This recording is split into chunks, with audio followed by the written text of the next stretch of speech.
حضرت ابراہیم علیہ السلام اور آگ کا معجزہ۔ پیارے بچوں، بہت زمانے پہلے ایک بہت ہی بہادر اور سچے نبی تھے جن کا نام تھا حضرت ابراہیم علیہ السلام۔ آپ کے گاؤں کے لوگ پتھر کے بتوں کو پوجتے تھے، مگر حضرت ابراہیم علیہ السلام جانتے تھے کہ صرف اللہ ہی سچا معبود ہے۔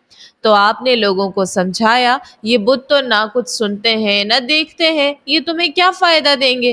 لیکن لوگوں کو غصہ آیا، انہوں نے آپ کی ایک بھی نہ سنی۔ پھر ایک دن حضرت ابراہیم علیہ السلام نے سب بتوں کو توڑ دیا اور سب سے بڑے بت کے گلے میں کلہاڑا لٹکا دیا تاکہ لوگ سوچیں کہ شاید اسی نے توڑا ہوگا۔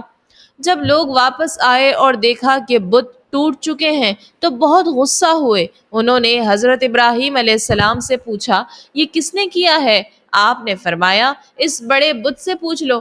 لوگ شرمندہ تو ہوئے مگر پھر بھی ضد پر اڑے رہے۔ انہوں نے کہا کہ ابراہیم علیہ السلام کو آگ میں جلا دو۔ انہوں نے ایک بہت بڑی آگ جلائی، اتنی بڑی کہ اس کی گرمی دور سے محسوس ہوتی تھی۔ پھر انہوں نے حضرت ابراہیم علیہ السلام کو آگ میں پھینک دیا، لیکن کیا ہوا؟ اللہ تعالیٰ نے آگ کو حکم دیا، اے آگ ابراہیم پر ٹھنڈی اور سلامتی والی ہو جا۔ پھر آگ ٹھنڈی ہو گئی، حضرت ابراہیم علیہ السلام کو کچھ بھی نقصان نہیں پہنچا۔